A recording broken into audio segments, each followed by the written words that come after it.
Rain hadn't touched Maple Street in months, but that morning the sky ripped open like someone had torn a curtain. Victoria Lane crossed the downpour with the practiced grace of a dancer. Her hair was braided tight, ballet flats slapping puddles, a plastic bag shielding a battered clipboard. Around her, the city blurred, vendors folding umbrellas, buses wheezing exhaust, strangers bent against the storm. Through it all, the dance studio door glowed warm like a small sun. Inside, Maple Street Dance Studio smelled of rosin and old wood. The mirrors were chipped at the edges, the bar scuffed by years of scraped knees and eager hands. Victoria flipped the sign to open and moved the way dancers move into music, unthinking, faithful. Her students arrived in a noisy trickle, tiny feet, oversized tutus, anxious mothers counting bills. Victoria gathered the chaos with a soft authority. She corrected shoulders, tightened buns, turned clumsy pirouettes into something almost pretty. The children left lighter than they came. But the ledger on her desk carried more red ink than black. Rent overdue. Repairs ignored. 3 warnings from the landlord. Victoria knew the numbers like a bitter routine. She loved this place fiercely. It was more than walls and mirrors. It was proof that beauty mattered in a city that forgot too easily. At noon she walked to the bank with rehearsed confidence. Loan application in hand, polite determination in her step. The manager read her proposal like it was an obituary. "You've got passion," he said flatly, "but passion doesn't pay bills." "It keeps kids out of trouble," Victoria shot back. "It gives them discipline, hope. I'm asking for a lifeline, not charity." But the answer was still no. She left with her chin high, her heart heavy, rain hiding the sting in her eyes. Upstairs, in the executive lounge of the same building, Nathan Grant watched the whole thing through the glass. Nathan owned buildings like this, towers of steel, hotels with his name in gold, but he wasn't used to watching people like Victoria, stubborn, soaked, refusing to break.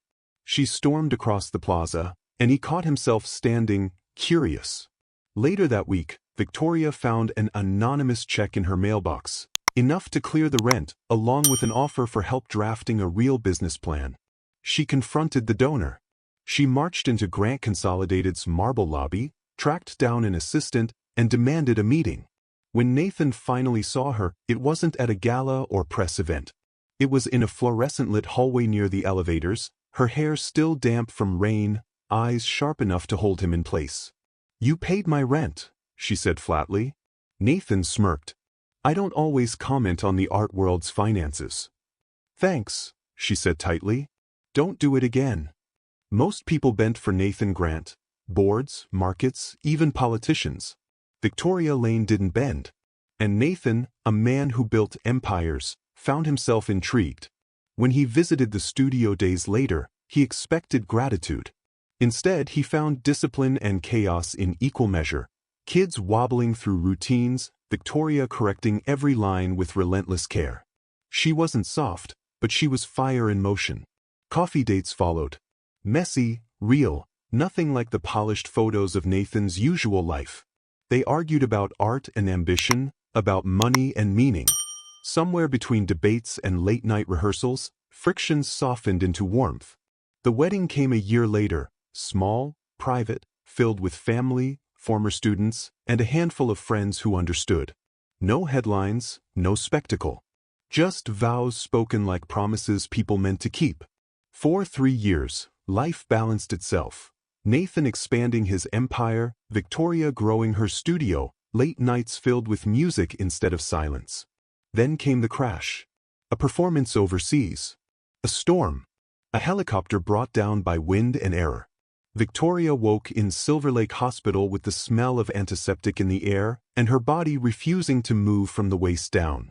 Nathan filled the house with doctors, specialists, therapists. Money bought access, but not miracles. At Crest Hill Estate, the silence grew. Nathan buried himself in work. Victoria buried herself in old recordings of her dancing days. Friends visited, therapists visited, but nothing filled the hollow space where rhythm used to live. Until one rainy night, Lily Parker, the loyal housekeeper, found footprints near the fountain. A scrap of cloth on a hedge. Then a boy. a thin figure moving in the dark, dancing like he had no audience but the rain itself. Victoria watched from her window as he spun and leapt, the first flicker of a smile breaking across her face in months. The boy's name was Dylan Hayes. He came from Ravenwood Park, a place of broken swings and harder nights. He danced because it kept him breathing. And he kept coming back. Victoria didn't tell Nathan. Not yet. Because for the first time since the crash, she felt alive. Ravenwood Park wasn't the kind of place people drove through unless they had to. The benches sagged like tired shoulders, graffiti screamed from cracked walls, and the playground had long since given up pretending it was for children. This was where Dylan Hayes lived. He was 12 but small for his age, wiry from nights without dinner, sharp-eyed from learning the world didn't hand out favors. He slept in an abandoned bus near the tracks, a blanket of stitched rags keeping the cold off his back. But Dylan had music. Not the kind you hear from speakers. His music lived in the way wind whistled through broken glass, in the beat of rain on tin roofs, in the pulse of footsteps running from sirens. When he danced, Ravenwood disappeared. His body told stories no one asked to hear but couldn't look away from. The first time Victoria Lane saw him, she thought he was a ghost. She was sitting near the wide windows of Crest Hill Estate, the moonlight casting her in silver. She had been watching the gardens because nights were too quiet without music, and then he appeared. A boy, shirt clinging to his back, spinning in the rain like someone who didn't know misery was supposed to make you still. She didn't call for Nathan. She didn't call security. She just watched. The boy moved with raw, jagged grace, street rhythms fused with something instinctive, almost defiant. Every spin seemed to punch holes in the silence her house had worn like armor since the accident. Victoria felt something she hadn't felt in months. Alive. Dylan came again 2 nights later. Then again the week after that. Victoria started leaving the side gate unlocked. A small thing, but it felt like rebellion. When he danced, she forgot the weight of the wheelchair. She forgot the pitying glances from therapists, the tight smiles from Nathan when he came home too tired to talk. It was just the rain, the boy, and the rhythm filling the hollow spaces of her life. "Why here?" she asked him one night through the open window. Dylan hesitated, water dripping from his hair. "It's quiet," he said finally. "People don't look at me here." Victoria smiled faintly. "I'm looking." He shrugged. "You don't look the same way." She didn't press. Some wounds announced themselves without words. Nathan Grant wasn't a man who missed things for long. One evening he came home early from a trip. The house was dim, the air heavy with the smell of rain. He heard music, faint, rhythmic. He followed it past the marble hallways to the wide glass doors. There, under the stormlight, was a boy spinning like the world owed him nothing but motion. And Victoria watching, eyes bright in a way Nathan hadn't seen since before the crash. For a heartbeat, Nathan thought the boy was trespassing. Then he saw the look on Victoria's face. The way her fingers tapped faint rhythms against her wheelchair. He didn't interrupt. Not yet. But questions rose in him like thunderclouds. The next day, Nathan called for the boy. Dylan arrived like someone expecting trouble. "You dance here often?" Nathan asked, voice even. "Yes, sir." Dylan didn't flinch. "Why?" Dylan looked past him toward Victoria. "Because she likes it." Nathan studied the boy's thin frame, the bruises on his shins, the way he stood like someone ready to run if things went bad. Something softened in Nathan then. He didn't understand this kid's world, but he understood fight when he saw it. Victoria broke the silence. "He dances, Nathan," she said quietly. "That's all." But they both knew it wasn't just that. Because Dylan Hayes had brought movement back into a house that had stopped breathing months ago. Nathan Grant was a man who solved problems with money. Deals, boardroom feuds, political messes. He threw zeros at them until they disappeared. But this wasn't a problem. This was a boy. A boy who danced like he was fighting gravity itself. And a wife who hadn't smiled like that since before the accident. The day after Nathan caught Dylan in the garden, he did something out of character. He invited him in. Dylan arrived cautiously, like the marble floors might swallow him whole. He kept his arms tight to his sides, shoes dripping on carpets that probably cost more than his whole neighborhood. Victoria waited in the sunroom, a place she hadn't used in months. Light spilled through glass walls, warming her face. "Dylan," she said softly. "This is my husband, Nathan." The boy nodded, shoulders stiff. Nathan studied him, seeing details he missed before. The worn-out sneakers held together by fraying laces, the cautious eyes that had learned too early not to trust kindness. "You dance?" Nathan said simply. Dylan nodded again. "Yes, sir." "And school?" Dylan hesitated. "Sometimes." Victoria cut in before Nathan could press. "He doesn't need questions. He needs space to breathe." Nathan looked between them. His wife, who used to fill entire stages with grace, and this boy, who carried the same fire but wrapped in street corners and survival. Something shifted inside him then. Over the next few weeks, Dylan came more often, this time through the front door, with Nathan watching but not interfering. Nathan asked questions in pieces. Learned Dylan's mother had left years ago, father gone before that. Ravenwood Park was the only home he knew, a place where kids learned early to run fast and keep their heads down. "Why dancing?" Nathan asked once, genuinely curious. Dylan shrugged. "Because it's loud without making noise." Nathan didn't fully understand, but Victoria did. She'd lived that truth before life clipped her wings. Victoria began asking Dylan to teach her simple rhythms, taps of the hand, sways of the upper body she could still control. She laughed when she got steps wrong. Actually, I laughed. The sound startled Nathan the first time he heard it. He realized how much he'd missed it. Soon, music filled Crest Hill Estate again.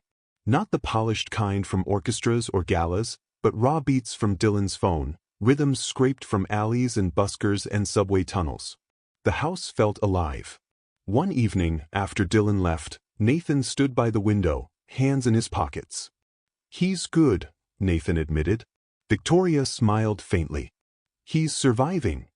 Nathan turned to her. "I can help him. School, proper training, a future. He doesn't have to keep dancing in the rain for scraps." Victoria looked at him carefully. "And would that help you, Nathan? Or him?" Nathan paused. He didn't know the answer yet, because not everyone liked the boy's presence. Some of Nathan's business partners whispered about a stray kid in the estate. Others hinted at tabloids waiting for a story. And somewhere in Ravenwood Park, kids Dylan used to run with began asking questions too. "You go up to that big house now?" one of them sneered. "Forget where you came from?" Dylan didn't answer, but the words stuck like splinters. The weeks leading up to the big night felt like the whole house was holding its breath. Victoria had been practicing, at first just clapping along to Dylan's routines, then moving her upper body to the music, her laughter echoing through the estate like it hadn't in years. Nathan arranged private doctors, physical therapists, and even a dance physiologist who believed movement itself might help Victoria regain some strength. "You'll walk again," Nathan told her once, voice low but steady. Victoria had only smiled softly. "And if I don't?" "Then we build a new world anyway," he said. But deep down, Nathan believed it. He had to. One evening, Dylan appeared at the door holding a crumpled flyer. "National Youth Dance Gala, City Performing Arts Center." He shifted nervously as Victoria read it. They're letting me audition," he said.